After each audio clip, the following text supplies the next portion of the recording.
Hello ratbags, it's Jade. Welcome to a BIOMUTANT update video. Post-release patch 1.4 has come out available right now on Steam, and it will be hitting Xbox and PlayStation very soon. I have absolutely enjoyed BIOMUTANT. I gave it a decent review, I thought, and I have completed the game and done a bunch of the New Game Plus content. But absolutely there were some issues with pacing, and there was a problem overall with the difficulty. It's just simply too easy. And the devs have recognised that absolutely by adding a brand new extreme difficulty, cutting out some of the more maybe monotonous story sections, and just a whole host of improvements and additions. It's a promising start. It's coming maybe just a wee bit later than I thought it might have arrived, but do remember there's only 20 people who have made this game. For the best in open world survival games content, updates, guides, news and opinion, make sure you subscribe and let's dive into BIOMUTANT's first proper patch. So a few crashes with specific AMD CPUs, and then straight onto the improvements. The tutorial, they've basically got rid of a lot of the early game sort of discussions. They've edited the dialogues to be shorter. They've also added a lot more enemies and loot to the areas as they are quite empty. It does get better as you progress through some of the harder areas, but definitely at the beginning stages it is a bit of a lonely walk around some of the areas. More enemy encounters, more loot in the empty trenches outside the Jagni fortress, and they've added an item drop chance for Bunker 101 crates. They've updated best before memory to decrease the distance between the no-nos and the Pensai tree. If you've gone and hit some of the bushes and not been able to get a no-no, now hopefully you will be able to do that. Remove parts of out of date and best before's dialogues to improve pacing, remove multiple dialogue fragments to shorten tutorial area length, remove some parts of Goop and Gizmo's dialogues to improve pacing, and removed multiple camera presentations to improve pacing. Reduce the amount of gibberish spoken before the narrator starts translating. This has often been a big criticism. Since you can't understand the gibberish, it loses its impact quite a lot when you've got to wait for the narrator to kick in. So this is a great little tweak.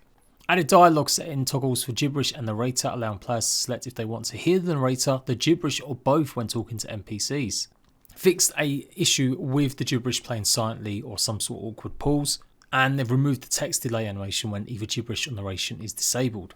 Now the difficulty setting is definitely something I'm interested in, adding extreme difficulty setting where enemy damage and attack rate is further increased.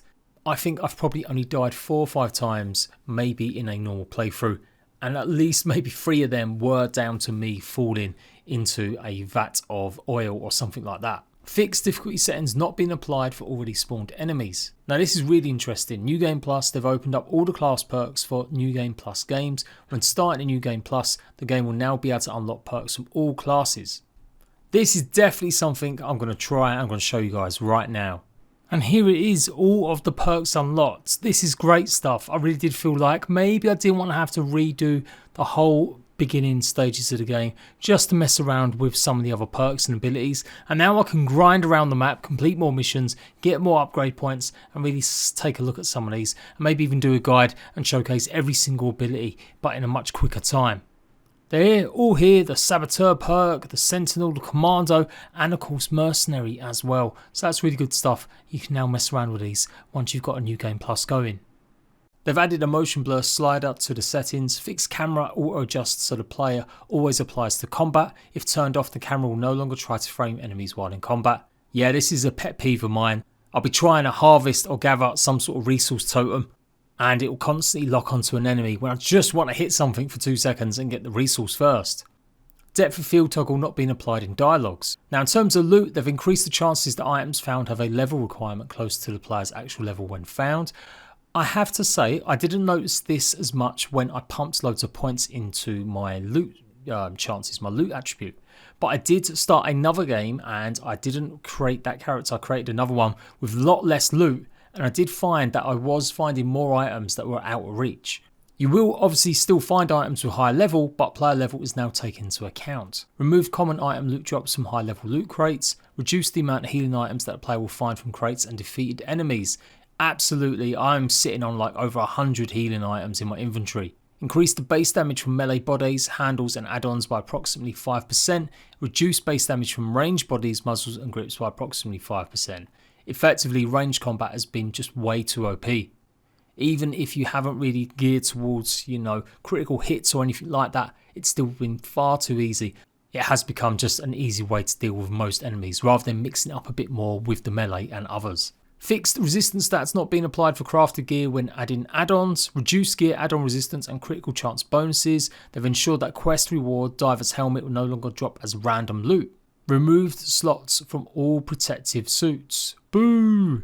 Updated melee sound effects across the board, updated mound sound effects volume, added sound effects for Tribe War, Trebuchet and updated sounds when a player lands inside HQ after being launched from Catapult.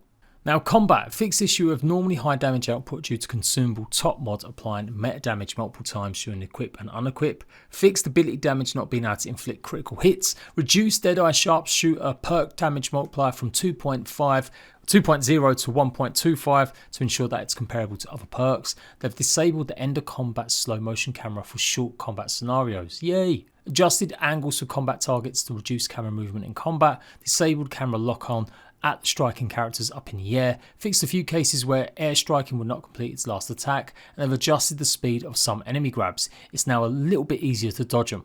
Fixed kick attack from smaller enemies being too difficult to parry. Parry window is now more consistent and enemies can be staggered out of it. All tribes, Sifus and Looper Looping in Final Count are now react stronger to being parried, allowing players to parry and then counter attacked. Fixed issues with tracking on Jagni staff attacks. First 3 hits will no longer overshoot targets and a dodge attack is more reliable. They've fixed sometimes spawning double death particle effects on defeated enemies. They've fixed issues with Pikachu Nunchuck not stopping its animation. Yeah, I did call it Pikachu, so sue me. Fixed larger enemies with melee weapons animating too quickly at slow walking speeds. Adjusted hit reactions from walks to make melee more viable and satisfying to use.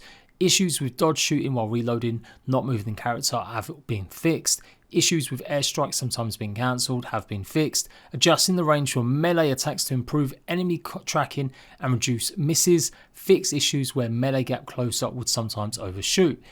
Fixed backwards attack for crush weapons resulting in a miss most of the time. Adjusting the animations for unarmed and glove attacks to be faster. Yeah, I might actually start using my spark gloves now again. Fixed issue where the player would sometimes become stuck underneath larger enemies after being knocked to the ground. Added ability to slide underneath legs of titans, that's cool.